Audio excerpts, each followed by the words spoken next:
বিতরণ লাইনের উন্নয়ন ও সংস্কার কাজের কারণে আগামীকাল শনিবার সিলেটের বেশ কয়েকটি এলাকায় টানা 10 ঘন্টা বিদ্যুৎ সরবরাহ বন্ধ থাকবে। বৃহস্পতিবার 13 নভেম্বর বিদ্যুৎ উন্নয়ন বোর্ড সিলেটের বিক্রয় এবং বিতরণ বিভাগ 2 এর নির্বাহী প্রকৌশলী মোহাম্মদ আব্দুর রাজ্জাক স্বাক্ষরিত এক বিজ্ঞপ্তিতে এ তথ্য জানানো হয়েছে। বিজ্ঞপ্তিতে জানানো হয়েছে ট্রান্সফরমার সংস্কার এবং রক্ষণাবেক্ষণ, বৈদ্যুতিন লাইনের উন্নয়ন ও গাছপালার ডালপালা ছাঁটাইয়ের কারণে শনিবার সকাল 7টা থেকে বিকাল 5টা পর্যন্ত সিলেট নগরের বেশ কিছু এলাকায় মোট 10 ঘন্টা বিদ্যুৎ সরবরাহ বন্ধ থাকবে। 11 কেবি বালুচর ফিডারের আওতাধীন যে এলাকাগুলিতে বিদ্যুৎ থাকবে না সেগুলো হলো বালুচর শান্তিবাগ আবাসিক এলাকা, নতুন বাজার, আল ইসলা, সোনার বাংলা আবাসিক এলাকা, আরামবাগ, পোকাস, জোনাকি, সাড়ারপাড় ও আশেপাশের এলাকা।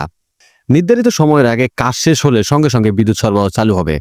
সাময়িক অসুবিধার জন্য গ্রাহকদের কাছে দুঃখ প্রকাশ করেছেন সিলেট বিদ্যুৎ উন্নয়ন বোর্ড।